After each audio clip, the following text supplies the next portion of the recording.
Iya. Selamat sore ya Bunda sekalian.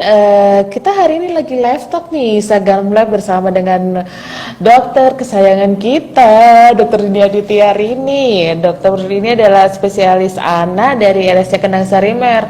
Dokter famous banget, pertanyaannya sudah banyak yang masuk nih. Bisa-bisa nanti kita bisa agak panjang nanti ini. Tapi ketika 60 menit kita closing ya Dok ya. Iya, iya. Iya, nanti kita akan bahas tentang A to Z MPASI cegah stunting lah. Ini saya sedikit saja saya kutip dari websitenya IDAI. Saya udah baca-baca dari websitenya IDAI nih. Di situ dikutip bahwa tahukah ibu bahwa kebutuhan energi dan nutrisi anak hingga usia 6 bulan dapat tercukupi oleh pemberian ASI atau air susu ibu saja selama 6 bulan. Pemberian MPASI dapat diberikan apabila ASI saja tidak cukup untuk memenuhi kebutuhan bayi pada usia sekitar 6 bulan ya Dok ya untuk MPASI nggih. Berikut ini nanti ada panduan dari Dokter Dini Aditya Rini, nanti strateginya bagaimana mulai memberi MPASI nanti akan dijelaskan oleh Dokter Dini. Silakan Dokter.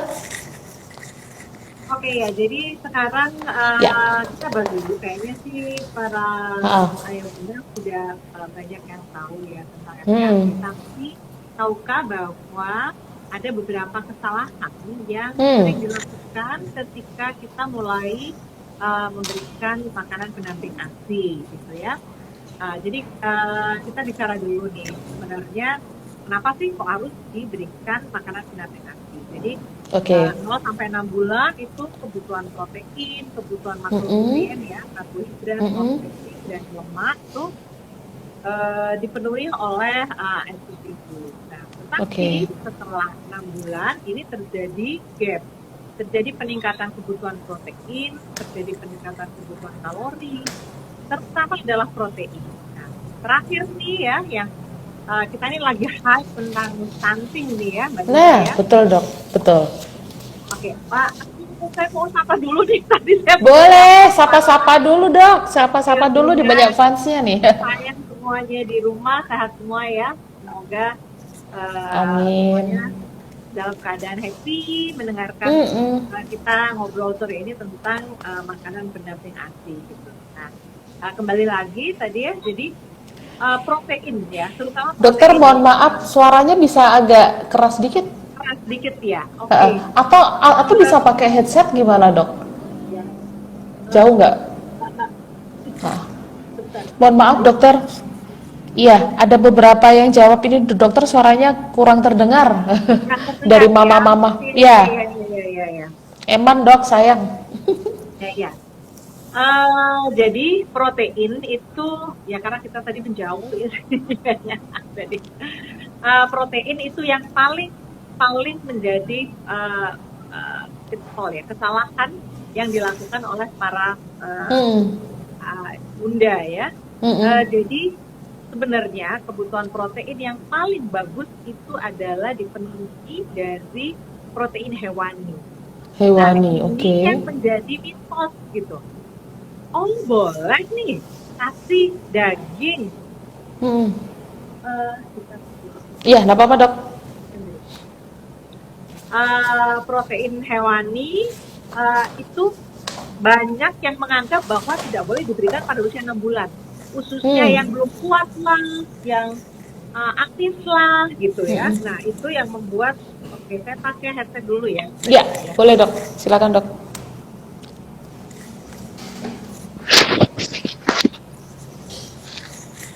Oke, suaranya terdengar jelas? Jelas sekali. Jelas sekali sekarang. Saya pakai dua aja. Oke. Jelas sekali Dok. Iya. Tadi sih saya agak. Oke. Jelas ya sekarang ya? Jelas sekali Dokter. Silakan Dok, dilanjut. Iya, jadi protein hewani itu yang harus diberikan. Jadi kenapa terjadi stunting yang sangat tinggi di Indonesia itu ternyata karena pada saat memberikan MPASI ya, terutama pada saat usia 6 bulan, itu ternyata yang diberikan, bahkan nih, yang diberikan suplementasi yang diberikan oleh Departemen Kesehatan pada saat itu ya, itu ternyata biskuit yang isinya itu adalah kacang hijau gitu ya. Nah, itu ternyata nggak bisa diserap memang. Jadi protein dari nabati itu tidak bisa sedikit diserap, sehingga itu menyebabkan terjadi kekurangan protein, terjadi dalam waktu yang lama, dan akhirnya hasil akhirnya adalah stunting. Gitu. Jadi ini poin pertama, mumpung saya masih ingat fresh nih ya, karena kita juga baru mendapatkan ilmu yang baru ini memang ya, mungkin. Nah, itu yang pertama ya, jadi protein hewani. Terus kasih apa dong lo gitu ya proteinnya. Kalau dulu kan, kalau di posyandu itu yang diberikan makanan pendampingnya apa coba yang Mbak Dina ingat? Kacang hijau. Kacang hijau. Nah, itu dia.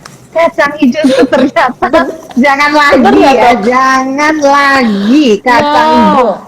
Jangan lagi berikan kacang hijau. Dijelaskan kenapa? Dok? Bisa nggak Dok dijelaskan kenapa?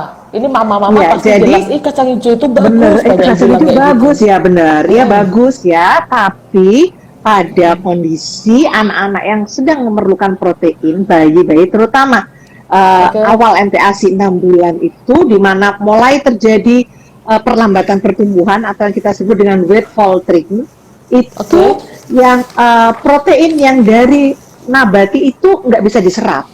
Gitu. Jadi ada beberapa enzim, ada pitat, ada nanti kalau saya jelaskan nanti malah puyeng. Intinya tidak bisa diserap. Jadi kita harus mengganti strategi dengan memberikan protein hewani. Protein hewani itu yang paling tinggi ya, paling tinggi ini adalah daging ya, daging merah.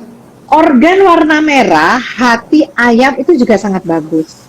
Nah, sementara kan hati ayam amis, gimana cara masaknya itu ya? Jadi kita mulai harus menyingkirkan mitos-mitos yang nggak benar tentang pemberian protein hewani pada bayi MPASI usia 6 bulan.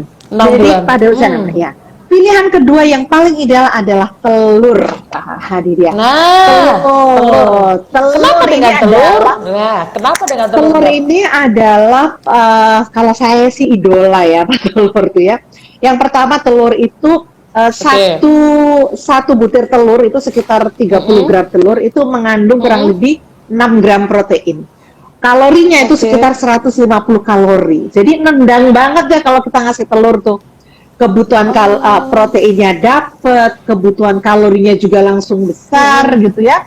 Yang bisa ini dan sehingga memberikan telur setiap hari. Satu penelitian di Ekuador itu menunjukkan bahwa pemberian telur setiap hari satu konsisten ya, minimal satu itu akan menurunkan angka stunting kurang lebih 47%.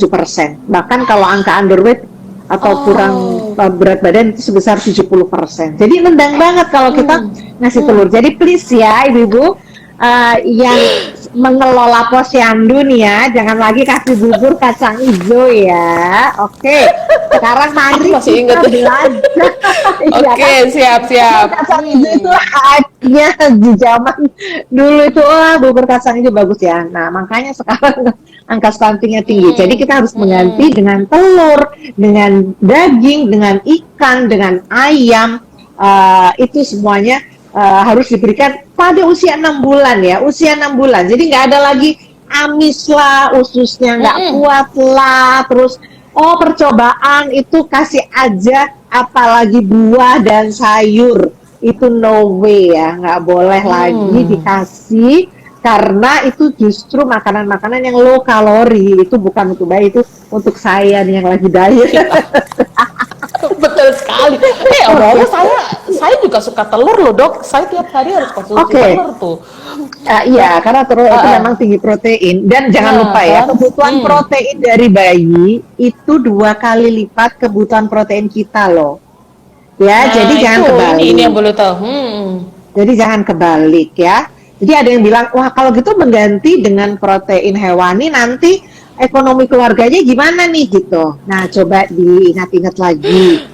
Kalau sekarang kan kebalik nih, yang banyak makan protein yang ayah dan bunda, sedangkan bayinya nggak dikasih protein. Jadi sekarang jangan lagi. Karena kebutuhan protein bayi itu kurang lebih sehari 15 gram protein ya, yang itu bisa didapatkan dari sekali makan itu harus ada 30 gram daging plus 1 telur.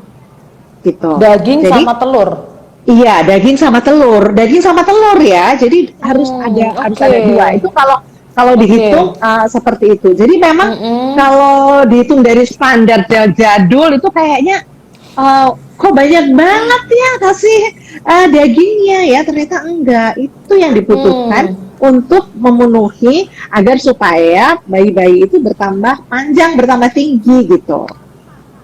Gitu Nah, nih. ini Ini Mamam, kabar barunya ini nih ya. nih, nah dok, kali ini kan pasti mama-mama ini pada males nih untuk mengelola daging, untuk mengelola untuk dari protein dari hewani, kan banyak yang males tuh dok, kayak satu kan bilang tadi, amis ribet, nah ini ada strateginya atau Sebetulnya caranya menurut bagaimana dok? saya sebenarnya Mm-mm. bukan amis ribet sih. Sebenarnya menurut Hmm. saya adalah karena apa ya persepsi Mindsetnya, budaya, betul, betul, mindsetnya. betul. Karena kalau dulu itu kan inget ya, apalagi Jawa ya. Karena kita ini kan dulunya dijajah, sehingga kita selalu selalu makan itu asal kenyang gitu ya. Jadi Hmm. karbonya yang banyak tapi nggak ada lauknya. Coba ingat dulu Hmm. ya isi makanan piring zaman dulu itu kan nasinya yang Nasinya banyak, banyak. terus lauknya seuprit gitu ya. Nah itu dia yang kemudian dibawa pada bayi Hmm. kita gitu. Jadi sebetulnya bukan Oke, masalah ribetnya, tapi karena mindsetnya betul. bahwa menyiapkan makanan bayi itu ya udahlah seadanya aja gitu ya. Nggak perlu dipersiapkan gitu ya. Nah padahal sebetulnya dulu kita pernah ngadain ini ya, memasak bersama Iya, empati nanti ya.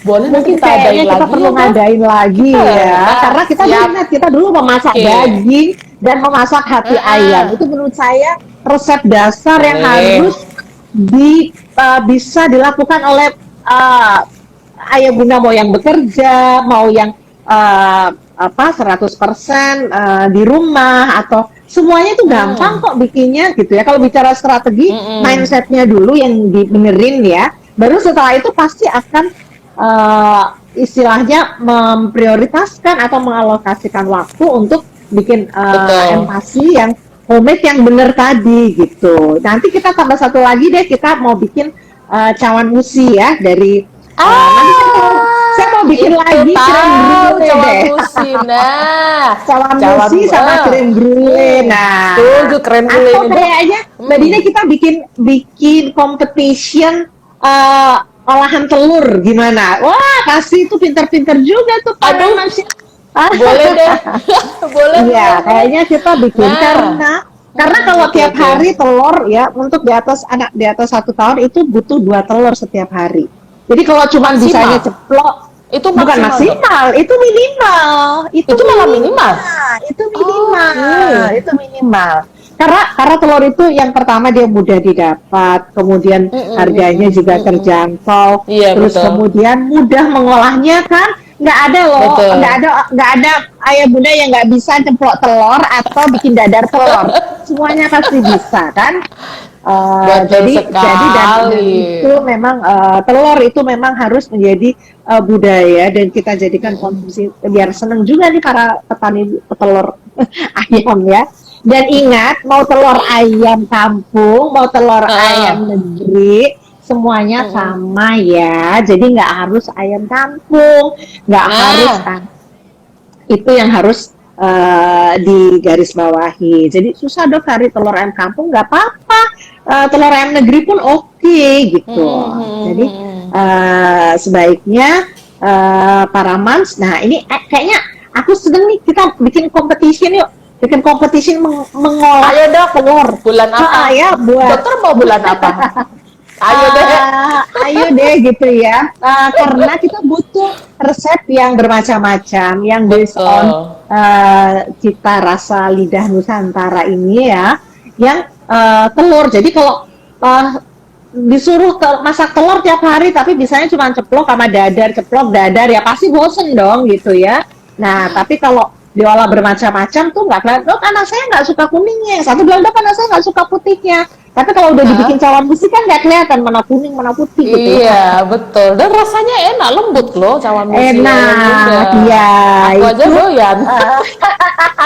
ya Soalnya bisa masak sendiri soalnya. bisa masak sendiri, Ah, gampang. matang gitu ya, gitu. Tinggal Jadi ngasih mungkin topping-topping itu aja ya, dok ya aja. Gitu ya kan dok ya. betul itu Cawamus jadi itu kan di atasnya juga bisa dikasih protein bisa hewani tadi ya dok dikasih ya. proteinnya, bisa Cacahannya. jadi misalnya cacahannya eh, misalnya ikan teri nasi itu di oven atau Nah, nah kemudian dihaluskan mungkin bisa ditaburin gitu kan. Kan taburin di kalau atasnya betul kalau jadi resep topping. aslinya cawan mus itu kan pakai dasi ya, pakai Iya, apa betul bubuk kaldu itunya. ikan ya. Nah, jadi Betul. harusnya dia memang dikasih sesuatu yang cita rasanya mirip-mirip dasi gitu. Nah, itu bisa pakai pakai teri nasi itu ya, teri nasi yang dikeringin kemudian dibikin powder gitu. Nah, itu bagus banget gitu. Ya, mungkin itu Dokter, ya. ya pertanyaannya udah banyak nih. Oke, oke. Silakan, Aku silakan. padahal aku masih mau ini bentar ya mam. Ini masih sekilas saja, dok. Belum.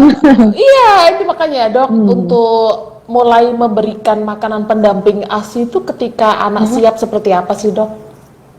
Oke, jadi kalau panduannya WHO itu adalah 0 sampai 6 bulan itu Oke, adalah ASI eksklusif, kemudian oke. setelah 6 bulan, karena setelah 6 bulan itu anak sudah bisa tegak, duduk dengan tegak, Nah sehingga itu duduk. pada saat menelan, Oke, dia bisa menelan makanannya dengan baik gitu. Jadi kalau anaknya masih oke. terpulai gitu pada bayi prematur ya itu belum disarankan. Itu Oke, itu ya pertama ya terus dok ya. ya itu yang pertama, kesiapan dari bayi itu sebetulnya yang paling krusial ya. Jadi tetapi biasanya anak 4 bulan itu kan sudah bisa tegak juga gitu ya. Ya betul, Nah, bisa nyangga kepala jika sendiri kalau juga. dulu sebelum tahun 2020 Mm-mm. itu makanan pendamping ASI itu dulu dianjurkannya kan 4 bulan dan kemudian WHO mengubah rekomendasinya. Jadi Uh-uh. pada kondisi khusus di mana Uh-uh. dokter anak menyarankan untuk diberikan makanan pendamping Mm-mm. ASI dini untuk Mm-mm. mengejar ketertinggalan Betul, berat badan, berat maka badan. itu bisa. Tetapi dilihat nih sama Oke. dokter anaknya, dia sudah bisa menelan dengan baik enggak, sudah bisa duduk dengan Mm. tegak enggak gitu. Duduk tegak, didudukkan ya, bukan duduk sendiri gitu. Jadi Mm-mm. itu Mm-mm. yang harus diperhatikan gitu.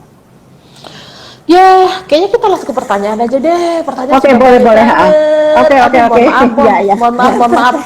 Ayo ngaceng dulu. Siapa yang mau kita mau bikin kompetisi untuk MPASI? Nanti jurinya ada dari dokter-dokter kita. Ayo mamam ngaceng nanti di sini ya. Segera nanti akan kita gandeng. Nanti akan kita buat bersama Kendang Sari juga seperti biasanya gitu Iya, ya, dok. ya betul. Oke, dok, pertanyaan pertama dari Bunda Sylvia. Hai mam, apa kabar? Dokter, apakah yang menjadikan anak stunting tidak bisa bertumbuh seperti seusianya dokter? Apakah berkaitan dengan gangguan tulang pada penderita stunting? Nah, Oke, monggo dok, iya. silakan. Pertanyaan yang bagus ya. Jadi Keren. stunting itu Oke. sebetulnya diawali ketika bayi itu tidak naik berat badannya. Biasanya Oke. ini terjadi pada usia awal itu adalah usia 4 bulan. Ini usia yang sangat penting diperhatikan. Jadi itu mulai melambat. Nah, ketika mulai melambat, kemudian tidak mendapatkan intervensi atau tidak mendapatkan terapi, tidak mendapatkan perhatian khusus. Misalnya nih, kalau bayi yang ASI eksklusif, biasanya di usia 4 bulan itu bayinya sudah mulai atraktif ya, dia sudah bisa mendengar, jadi dia tidak mau lagi menyusu dengan optimal, tidak bisa menghabiskan isi payudara dari ibunya, sehingga terjadi penurunan konsumsi dari air susu ibunya, sehingga dia mulai melambat. Nah ini kalau dokter anaknya atau para tenaga kesehatan yang ada di posyandu tidak aware, dibiarin aja gitu. Banyak yang kayak begitu datang ke saya, Bu, waktu 4 bulan, nah itu sudah mulai melambat. Harusnya di usia 4 bulan itu minimal dia naik 600 gram dalam 1 bulan. Gitu. 600 Jadi kalau nggak gram naik, minim ya dok ya? iya minim kan. Kalau 3 bulan pertama itu kan 1 kilo. Nah pada usia trimester kedua 3 sampai 6 itu minimal dia 600. Nah kalau itu nggak tercapai, dibiarin aja.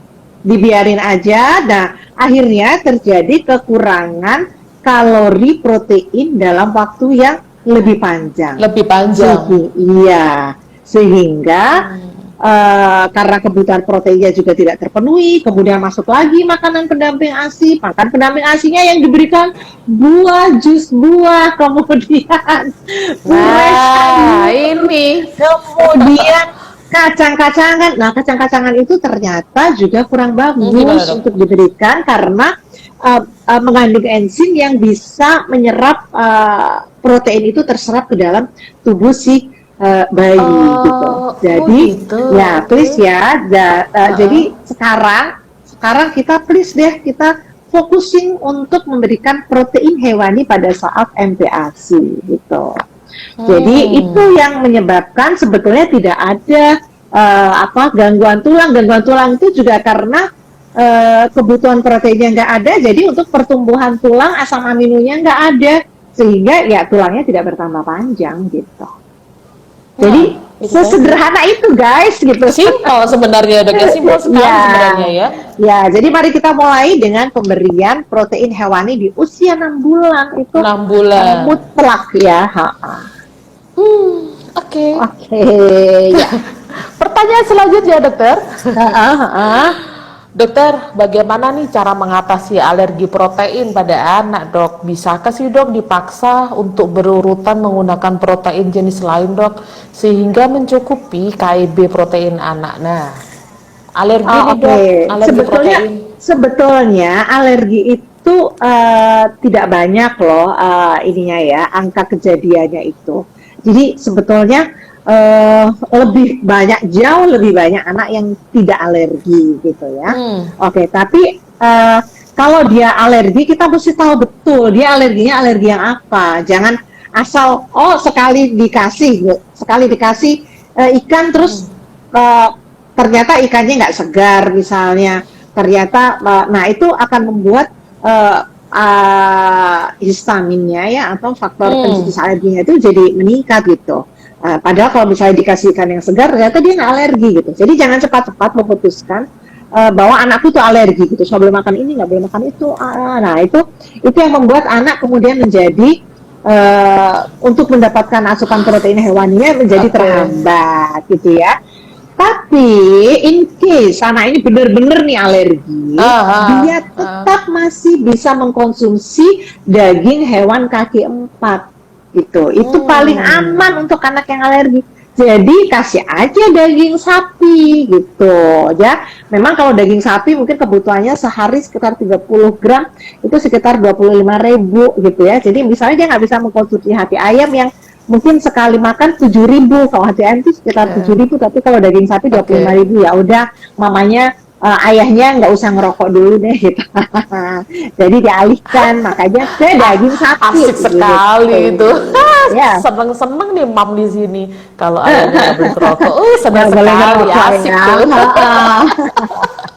Asik sekali tuh.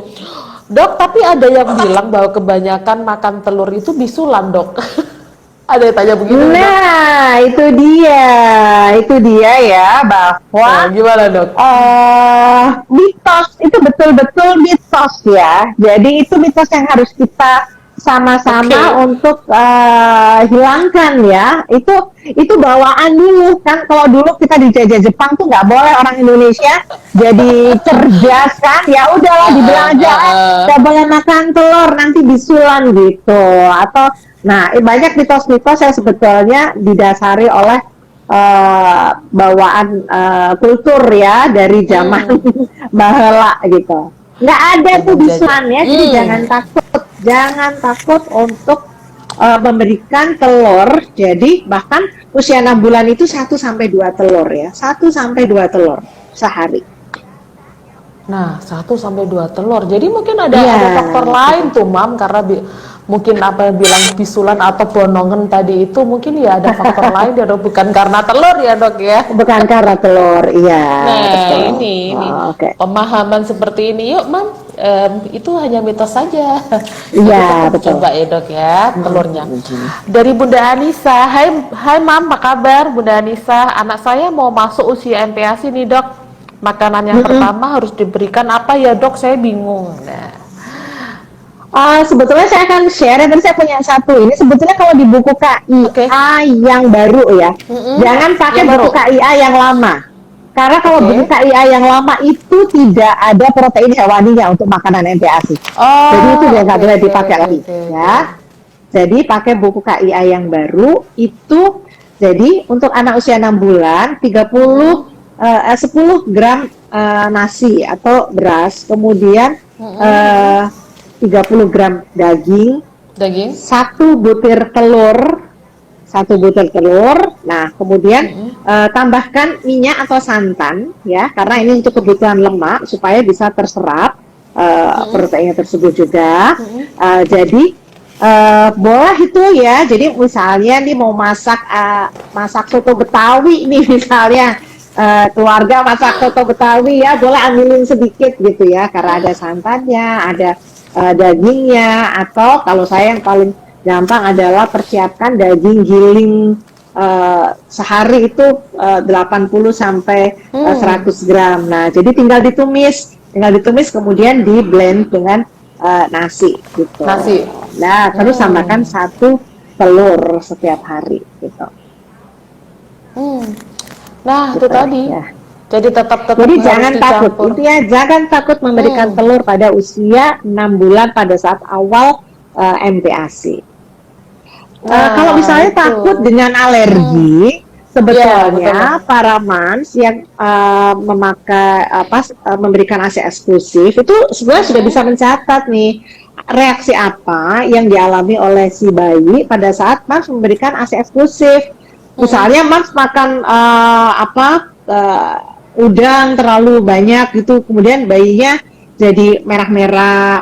Oke, catat udang ini berarti agak sensitif gitu. Tapi kalau sepanjang 6 bulan itu memberikan ASI eksklusif dan kemudian bayinya oke-oke aja, kulitnya mulus, nggak ada merah-merah, ya artinya nggak perlu takut dengan alerginya itu gitu. Intinya adalah tetap berinovasi, jangan takut untuk mencoba. Karena kalau sudah pikiran nanti takut, nanti anak saya begini, malah nanti sebetulnya terjadi. itu alam bawah sadar adalah kalau para eyang-eyangnya dulu jangan dikasih telur ya, karena kalau protein itu dikasihkannya sama yang ayahnya. Ingat ya, dulu kalau dalam keluarga Jawa itu kan yang menjadi pusat adalah ayah gitu ya, yang harus makan ayah dulu gitu ya. Kalau ayah belum makan, yang lainnya belum boleh makan gitu ya. Nah, itu masih terbawa, dan itu yang harus revolusi tuh gitu. Sekarang bukan zamannya dijajah ayam untuk MPASI. Iya. Itu maksudnya Dokter Dini begitu. Jadi utamakan untuk kids utamakan dulu ya, untuk karena itu adalah usia emas pertumbuhan kan, golden age gitu. 0 sampai 2 tahun supaya si anak ini mencapai pertumbuhan otak yang optimal. Nah, Dok, pertanyaan lagi nih Dok, ini dari Mam kasih pertanyaan di Instagram juga. Dokter, apakah boleh anak dikasih suplemen zat besi Dok, anak usia 16 bulan? Nah, ini yang agak menyimpang. Untuk suplementasi zat besi, sebaiknya memang berkonsultasi dengan tenaga kesehatan atau dokter anak yang merawat ya. Jadi tidak boleh sembarangan gitu. Jadi dokter anak akan menilai apakah si anak ini ada tanda-tanda kekurangan zat besi, dan yang paling objektif adalah melakukan pemeriksaan zat besi, melakukan pemeriksaan HB, ferritin, kemudian beberapa item yang kita bisa menunjukkan ini kekurangan sehingga harus diberikan dengan dosis sekian. Ini nggak perlu, sehingga karena kalau kita mengkonsumsi hati ayam itu setiap hari 1 atau daging itu sudah terpenuhi loh sebetulnya kebutuhan zat besinya gitu. Oke, Mbak Dina, ini mungkin saya juga mau menjawab karena beberapa 2 hari yang lalu saya ada beberapa pertanyaan ya. Boleh Dok, silakan Dok. Apakah perlu mengetahui tanda lapar bayi MPASI atau tetap sesuai jadwal Dok gitu ya? Nah, jadi harus sesuai jadwal. Tanda lapar itu kalau kita ingat dulu pada saat dia masih ASI eksklusif, itu ada tanda lapar. Tapi ketika dia sudah masuk pada makanan pendamping ASI, maka kita harus memberikan 3 kali jadwal pemberian makan, yaitu tadi untuk memenuhi kebutuhan protein sekitar 15 gram per hari tadi, kebutuhan kalorinya, sehingga terjadi balance ya, dan terjadi istilahnya balance energi. Jadi ada 11% kalori yang harus dipenuhi dari protein gitu. Jadi tidak terjadi katabolisme gitu ya. Jadi nggak terjadi apa yang dinamakan itu tadi defisit kalori tadi gitu. Kalau kita perlunya defisit kalori ya supaya semakin langsing. Oke, itu ya. Jadi Mami Fauzia yang sudah bertanya apakah perlu mengetahui tanda lapar pada bayi. Kemudian ada lagi perlu empasi 100 gram daging, nasinya berapa gram ya dok? Oke, kalau kita mau kasarnya aja misalnya 100 gram daging sehari itu nasinya 6 sendok makan, jadi sekali makan itu 2 sendok makan nasi dengan 30 gram daging, itu terpenuhi. Sendok makan nasi ya dok ya, sendok makan dewasa ya, bukan sendok makannya bayi ya. Bukan sendok makan dewasa. Ini sendok makan dewasa loh mam, yang kita kita pakai sendok itu, bukan sendok makan untuk baby mam, jangan lupa. Nanti ya diambilin sendok makan baby. Iya, nah itu tadi yang bikin cantik nanti. Oke, lanjut dok. Oke, dok, apa boleh menu empasi pakai bumbu-bumbu tambahan yang katanya biar makanan jadi lebih enak?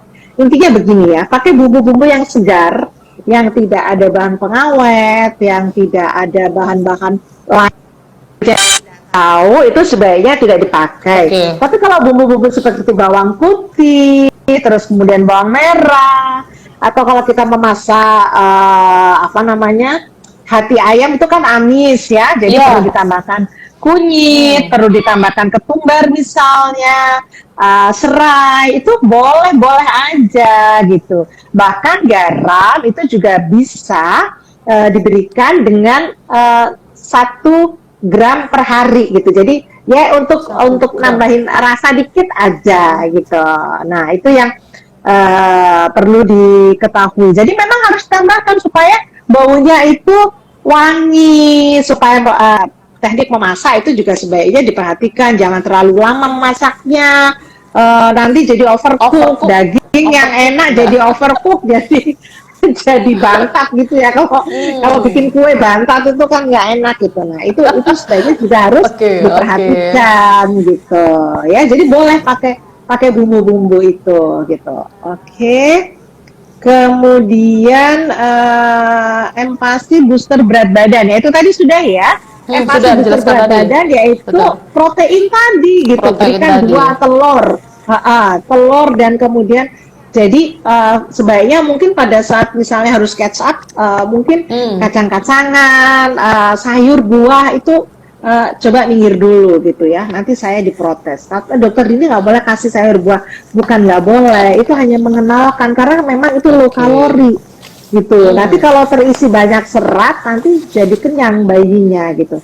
Dan memang untuk 6 sampai 12 bulan itu memang belum ada penelitian seberapa banyak sih serat yang harus diberikan gitu. Jadi sedikit banget. Di atas 1 tahun itu hanya 15 gram. 15 gram itu dikit banget ya untuk serat gitu. Jadi mungkin itu untuk empasi booster. Kemudian anakku setahun dok, berat badannya seret padahal ASI udah makan juga, sering dibilang ASI nggak ada gizi. Jadi gini ya mam ya, memang pada usia di atas 1 tahun ASI itu memang bukan lagi utamanya gitu ya. Jadi seret itu karena mungkin coba dicek lagi isi empasinya gitu ya. Jadi isi empasinya apakah sudah ada telur setiap hari konsisten 1 telur setiap hari, apakah protein. Jadi protein hewani itu bukan hanya sekali makan loh ya, kan 3 kali makan nih. Jadi 3 kali makan semuanya harus terisi oleh protein hewani semua ya, please gitu. Jadi mungkin itu kita perbaiki dulu, kemudian kita lihat apakah ada faktor infeksi kemudian apakah ada faktor anemia juga gitu, kalau nggak pernah makan hati ayam, nggak pernah makan daging merah, ya mungkin harus dipikirkan juga apakah si anak ini menderita anemia defisiensi besi gitu ya. Oke. Oke, ada lagi nih. Gimana ya dok cara ningkatin produksi ASI? Anak udah empasi dikit banget. Oke, ini pertanyaan berarti ada dua. Cara meningkatkan produksi ASI. Mungkin kalau cara meningkatkan produksi ASI itu kita ngomong di 0 sampai 6 bulan ya. 0 Itu sampai kan 6 ASI bulan, eksklusif ya. Jadi kalau please sekarang bagi para moms juga yang mau punya anak kedua atau ketiga gitu, coba cari rumah sakit yang memang benar-benar memberikan pelayanan pada saat melahirkan itu ada IMD-nya, benar-benar IMD, tidak memberikan karena supaya apa? Supaya pemberian ASI eksklusifnya ini benar-benar terjaga sehingga ASInya bisa memenuhi kebutuhan kalori si bayi sehingga nggak perlu tambahan yang lain-lain gitu. Dan saya tahu jawabannya tuh dok. Gitu ya. Saya tahu jawabannya hanya ada di RSC Kendang Sari dan Kendang Sari Martabunya. Oke ya. Yang ngomong Mbak Dina ya. Iya. Oke, ya. Jadi seperti itu ya. Kemudian anak udah empasi, ASI dikit banget ya. Jadi memang jadi empasinya yang dikencengin memang gitu ya. Empasinya dikencengin karena ASI itu juga nggak perlu yang banyak-banyak banget karena sudah ada protein dari empasi yang memenuhi. ASI itu pada usia 6 sampai 12 bulan itu untuk memenuhi kebutuhan zat-zat bioaktif ya. Yang itu tetap harus ada walaupun jumlahnya tidak sebanyak pada usia 0 sampai 6 bulan. 6 bulan ya. Dan sebaiknya mungkin memang kalau memang masih mama bekerja mungkin pumpingnya tetap harus konsisten gitu ya, tetap lakukan direct breastfeeding supaya chemistry-nya masih ada sehingga hormon prolaktin, hormon-hormon yang bisa menyebabkan ASI keluar banyak itu masih tetap diproduksi terus gitu ya. Oke. Itu Mbak Dina. Ada lagi? Kalau nggak ada, saya mau kasih pertanyaan lagi, masih banyak nih. Oke, ya. Bentar, tadi kan minimal 2 telur dalam 1 hari. Telurnya itu bisa dibagi untuk 3 kali makan ya dok ya? Misalnya nih, ya boleh dong. Fine ya. Boleh mam. Ini Bunda Liama ini yang tanya tadi. Jadi itu bisa kan kebutuhan per hari. Jadi kan angka kecukupan gizi itu kan per hari gitu ya. Oke. Dan tidak harus telur ayam kampung, organik apa-apa bebas, Mam. Pokoknya telur ya. Aduh, jangan. Pokoknya jangan telur punya tetangga ya. Nanti nunggu ayamnya bertelur lagi ya. Iya. Oke. Lanjut dokter. Telur puyuh juga boleh ya. Cuman kalau telur puyuh itu boleh dok ya. Iya, jadi 1 telur itu sekitar 1 telur ayam itu sebanding dengan 4 sampai 5 telur puyuh. 1 telur ayam sebanding dengan 4 sampai 5 telur puyuh gitu. Jadi kalau mau boleh pakai telur puyuh gitu. Dan telur puyuh itu tapi kolesterolnya lebih tinggi ya. Iya, betul. Tapi it's okay, itu nggak apa-apa. Kan buat anak-anak, buat bayinya sih oke-oke aja lemaknya jadi kalau buat tinggi kita juga. mikir ya dok ya. Oh ya itu mesti hati-hati. Enak dok. Dokter, ada yang tanya lagi nih Bunda Liana. Bunda apa kabar? Dokter 1 kali masak itu untuk 3 kali makan bayi 6 bulan itu diberi daging dan telur sudah cukup ya dok ya? Mau meyakinkan nih dok? Iya betul, cukup. Sudah cukup mam. Ya. Jadi selanjutnya nih dari Bunda tentunya tetap harus ada lemak dan tetap harus ada karbohidratnya ya. Oke. Maksudnya ada nasinya, ada nasinya. Jadi harus tetap ada nasi, mam, tidak boleh dengan lauk saja ya. Iya, betul. Tuh. Oke.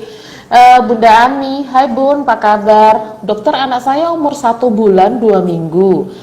Berat badannya stuck di 3,4 kg dokter. Berat badan lahirnya 2,8. Dan BAB-nya jarang dok, 2 minggu sekali kira-kira. 2 minggu sekali BAB. Aduh, periksa dulu deh ASI dok. Jadi kalau ini mesti periksa ini mesti kita mesti gali ya. Aduh. Saya nggak bisa segera menjawab ya, mohon maaf. Ini manusia. Ya. Dari Mam Ami, Karena saya punya IG-nya. Iya, Mam Ami ini kita harus periksa apakah ada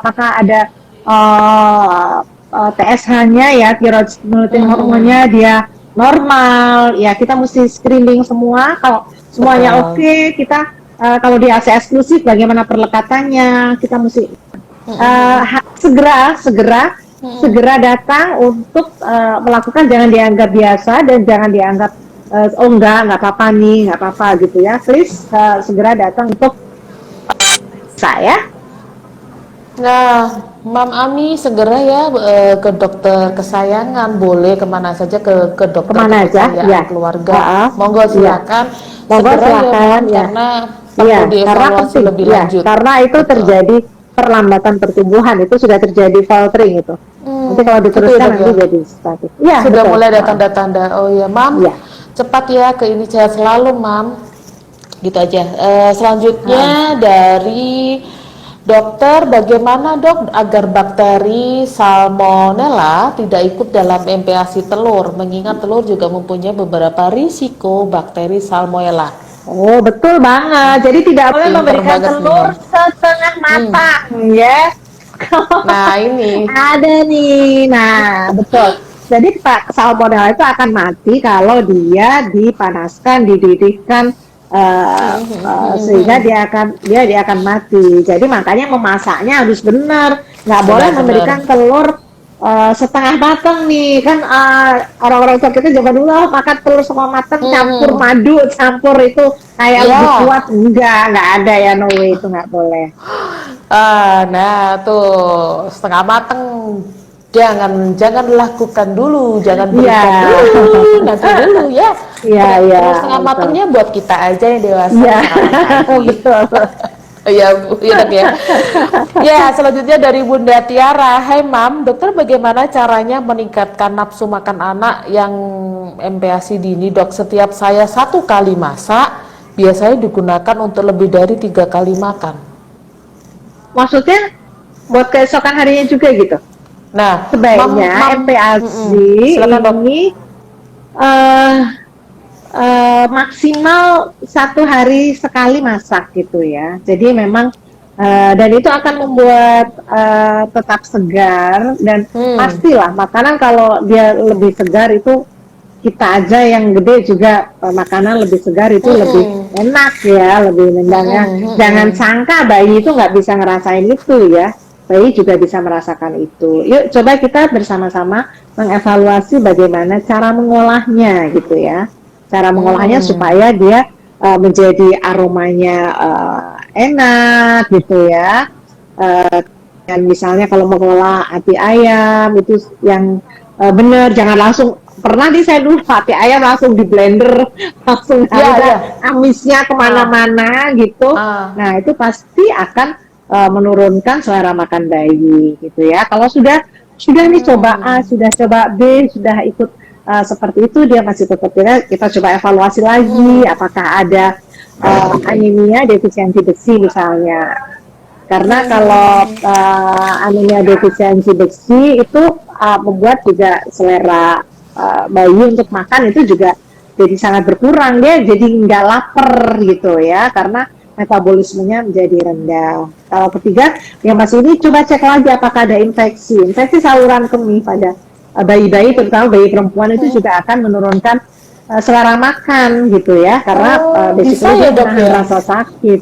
Oh banget gitu ya. Jadi kita coba telaah satu persatu gitu. Oh bisa. Dan coba kenali bagaimana bayi ini apakah lebih suka cita rasanya yang ke manis atau cita rasanya ke gurih atau ke itu jadi kan responsif ya, memberikan makanan pada bayi itu asal asal masuk gitu ya. Asal gitu. Nah itu juga jadi pada saat bayi ini dia kalau ngerasain misalnya, oh ya dok, misalnya dia lebih suka Misalnya cawan musi kalau dia dikasih santan yang rasanya lebih gurih dia jadi lebih suka gitu. Nah, itu coba dicatat gitu. Karena masing-masing bayi itu juga punya preference ya, punya kecenderungan untuk dia rasa apa yang dia suka gitu. Nah, jadi mamam sekalian harus tahu nih tesnya putra-putrinya lebih ke Iya, arah gurih betul. atau manis karena Iya. kadang kita suka manis ya merasakan tapi Iya, anak kita belum tentu suka anak manis kita gitu belum ya dok ya. tentu. Nah Betul. ini yuk mam nanti kita bikin kompetisi ya. Saya Iya, tertarik sekali nih. seru ya. Dokter ada yang tanya nih, apakah dagingnya perlu dicuci dulu dok? Daging sapi. Oke, iya. Iya, tentunya memang sebaiknya kalau katanya chef itu memang daging nggak usah dicuci Iya, ya, supaya dia iya lebih dok. segar ya. Ya, sebenarnya kalau kita memberinya di tempat-tempat yang standar ya, tentunya mereka sudah menjaga dan nggak perlu dicuci. Tapi kalau kita belinya ya di pasar ya, tentunya lebih bagus dicuci dulu lah gitu ya, supaya terhindar dari Ini dia. Jadi cari dulu apa tempatnya beli di mana ya. Iya, gitu. Ya. Oke. Setuju saya kalau itu dok. Udah bayangin saya soalnya. Dokter ada pertanyaan lagi nih. Aduh, Oke. pertanyaan masih banyak banget. Ntar lagi mau selesai nih. Nah, dokter dari Bunda Valencia. Hai Bun, apa kabar? Dokter bayi 6 bulan boleh dikasih snack nggak sih dok? Atau cuma cukup makan utama 3 kali sehari? Nah, itu tadi ya. Jadi kita mesti tahu yang dia harus masuk adalah protein hewani. Protein hewani sebesar 15 gram minimal per hari ya. Minimal per hari. Nah, kalau dia kita kasih snack yang isinya itu, kita mesti tahu yang isinya adalah misalnya katakanlah yang berasal dari susu kedelai atau dari lebih banyak karbonya, nggak ada proteinnya. Ya sebaiknya nggak usah lagi pakai snack dulu gitu. Jadi bayi ini harus bisa atau toleran untuk masuk protein hewani terlebih dahulu sesuai kebutuhannya. Kebutuhannya akan zat besi itu dipenuhi oleh 30 gram daging tadi atau 50 gram ati ayam. Kemudian kebutuhan akan zinc. Kemudian kebutuhan akan vitamin A. Oh ya saya lupa. Yang paling tinggi vitamin A-nya itu ternyata adalah hati ayam ya. Jadi kembali tetap ke hati ayam. Ke hati ayam. Jadi hati ayam itu gimana para moms harus bisa mengolahnya menjadi makanan yang enak, yang nggak ada yang nggak ada bau amisnya lagi gitu ya. Nah jadi kalau dia belum bisa ini menghabiskan kebutuhan proteinnya, nggak usah lah dikasih snack karena nanti dia nggak bisa menghabiskan. Atau kita ganti snacknya dengan snack yang berasal dari telur. Nah, telur lagi nih, aduh dokter. Iya, telur lagi. Ya, jadi nanti belajar nih sama Mbak Dina gimana cara memasak cawan musi gitu ya. Oh bisa gitu ya. Bisa.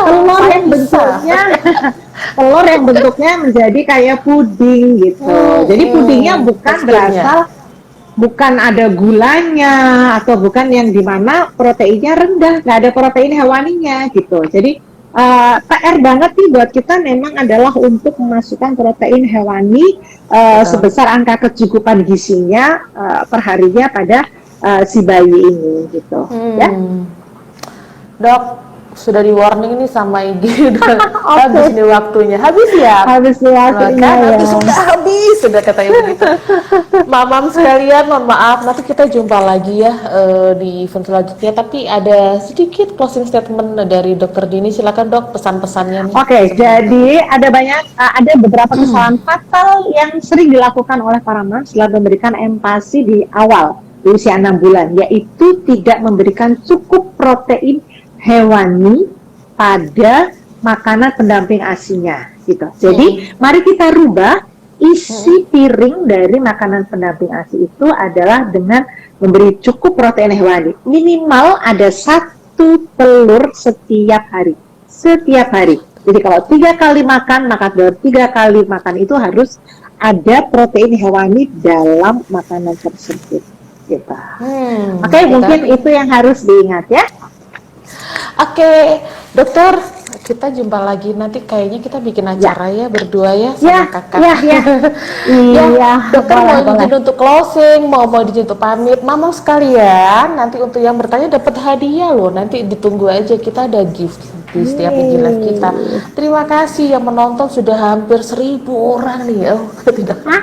Banyak sekali yang melihat, ya Allah. Makasih banyak, mamam sekalian. Jadi pesan kami agar terhindar masalah makanan pada bayi, Bunda perlu mengetahui bagaimana proses makan yang baik. Salah satunya dengan adanya interaksi yang baik antara bayi dengan orang tua. Perhatikan dengan baik tanda lapar dan kenyang dari bayi. Jangan memaksa jika bayi sudah tampak menolak makan. Hindari distraksi atau pengalian perhatian si bayi saat memberikan makan, serta sebisa mungkin berikan makan bayi di waktu yang sama dengan waktu makan keluarga. Nah, ini yang penting nih ya, seperti itu ya dok ya. Oke, mohon pamit dokter Dini, terima kasih banyak, sampai jumpa di Gilab selanjutnya, dan salam sehat dari kami semua dari RSA Kendang Sari Mer Surabaya. Sampai jumpa di Gilab kita selanjutnya. Terima kasih dokter. Assalamualaikum warahmatullahi wabarakatuh. Makasih dokter. Waalaikumsalam.